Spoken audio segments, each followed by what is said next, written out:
Hello students, myself Mrs. Kinjal Panchal. I am a teacher in GEMS International School. Students of standard 4th, listen carefully. Students, in this video I am going to start your new unit. Okay? Unit 11, the wonderful word. The wonderful word. Okay? So students, I have already explained hard words and keywords, okay, in previous video. So now I will start your textbook. Okay, students, listen. Okay, without wasting our time, I want to start. Have you ever thought of the beautiful world around us? A number of poets, philosophers, and many others have discovered the secrets of nature and wisdom that spellbound us. There are some things in the environment that appeal to all of us. अब कहने का कि आपने आपके आसपास बहुत सुंदर सा वर्ल्ड देखा है, सोचा है कि आपके आसपास बहुत एकदम मस्त वर्ल्ड हो। आप लोग पता है टीवी में देखते हो, आप छोटे बच्चे हो, फोर्थ में हो, तो आप मेरे आसपास ऐसा होना चाहिए, ऐसा होना चाहिए, परियों वाला सोचते हो ना। इसी तरह ये भी है कि क्या आपने कभी सोचा है कि आपने आपके आसपास एक सुंदर सी दुनिया हो, ब्यूटीफुल वर्ल्ड हो।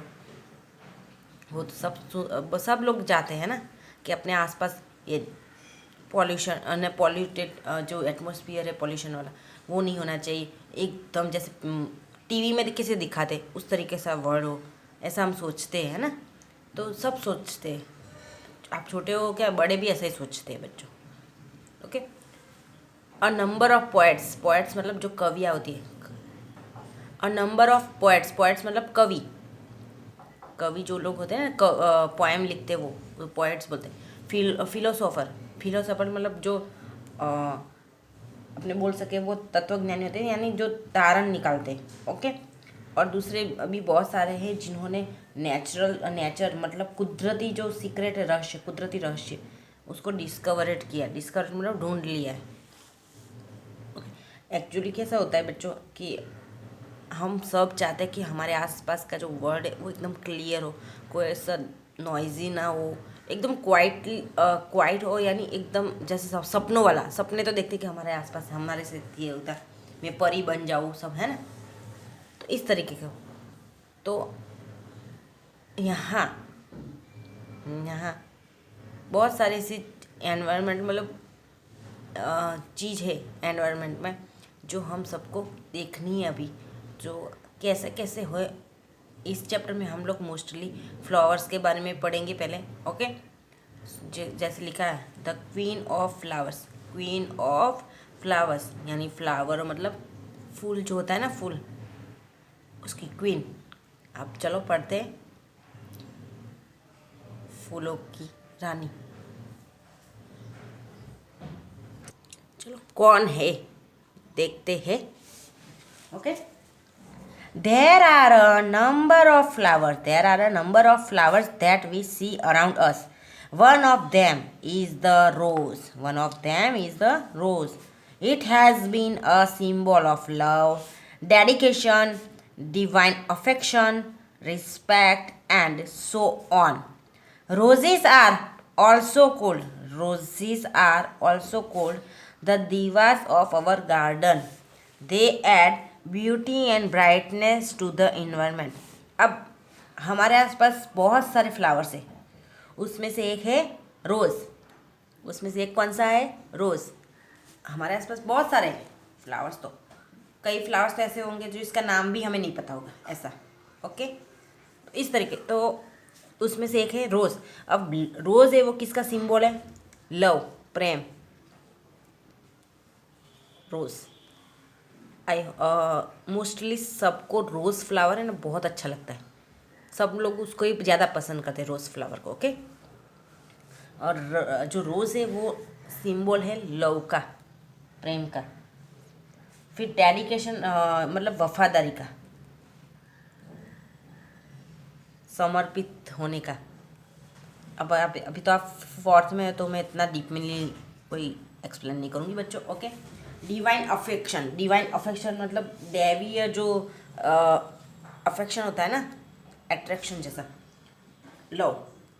यानी कभी कभी हम लोग, आप देखते हो कि हम लोग रोज़ है ना, रोज़ वो जो माला होती है ना भगवान की, उसमें भी होता है तो उसकी भी माला चढ़ाते। शादी में देखना रोज़ का ज़्यादा यूज़ होता है, शादी में भी रोज़ का, क्योंकि वो लव का सिंबल है। Love, symbol of love, dedication, समर्पित होने का मतलब देवीय जो अफेक्शन है, लव, वो उसका। फिर रिस्पेक्ट, यानी किसी को रोज़ देने से रिस्पेक्ट उसकी बढ़ जाती है, और भी। ओके, और रोज़ीज़ है उसको हम क्या बोलेंगे, गार्डन। गार्डन में एक फीमेल स्टार बोलेंगे। हमारे गार्डन का एक फीमेल दीवा है। दीवा मतलब फीमेल स्टार, यानी एक ऐसा समझो कि रानी, मतलब हमारे गार्डन की रानी कहलाएगी, क्योंकि रोज़ फ्लावर मोस्टली सबको पसंद है। They add beauty and brightness in to the environment. जो रोज़ है, रोज़ वो एक, जो जिस गार्डन में या जहाँ वो उगाते, वहाँ क्या रोज़ अलग अलग कलर के, तो वो क्या बहुत ज़्यादा उगते हैं, तो फिर वो वहाँ का जो एटमॉस्फेयर है वो एकदम सुंदर हो जाता है, ब्राइट हो जाता है, चमकने वाला। देखो ये 2 रोज़ है। एक्चुअली रोज़ के तो बहुत सारे कलर्स हैं। ओके, अलग अलग रोज़ होते हैं। अब तो भी फोर्थ में तो इतना नहीं, जो बड़े लोग होंगे उनको तो पता ही होगा रोज़ के क्या काम में आता है। देखो है ना, ये रोज़ है, ये भी रोज़ है, पर कलर कितना डिफरेंट है, अलग अलग। ओके, चलो।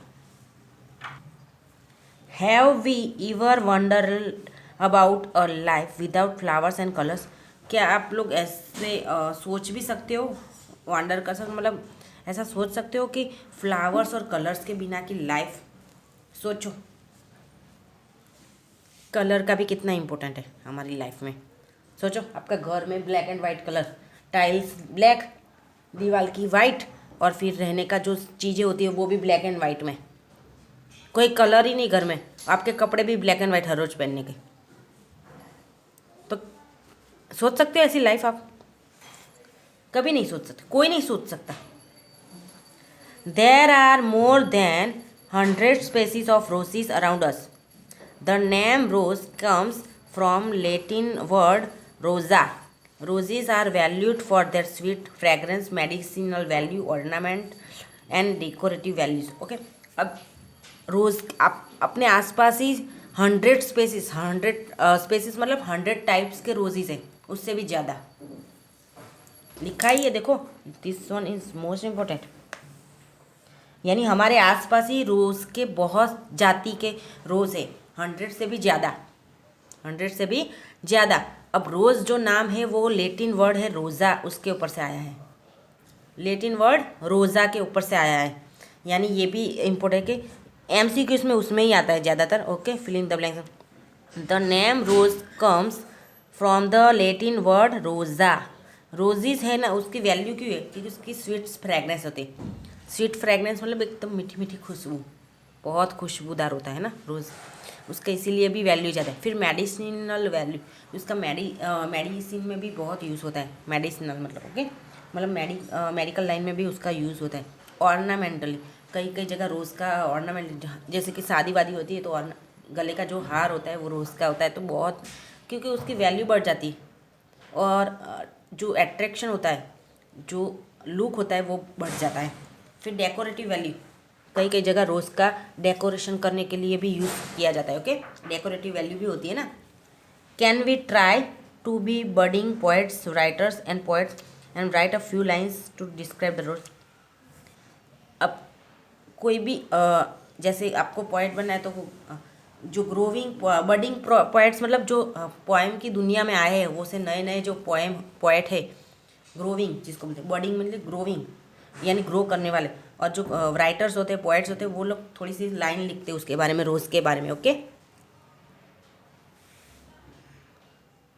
एक्टिविटी 1 है जो मैं आपको नेक्स्ट वीडियो में करवाऊंगी। Okay, next video. बच्चों, अपना कोर्स बहुत पूरा हो गया है, क्योंकि अभी टेस्ट पूरी हो जाएगी, उसके बाद थोड़ा सा स्पीड में कोर्स करूँगी। अभी धीरे धीरे हम लोग कर रहे हैं। ओके, सो बाय।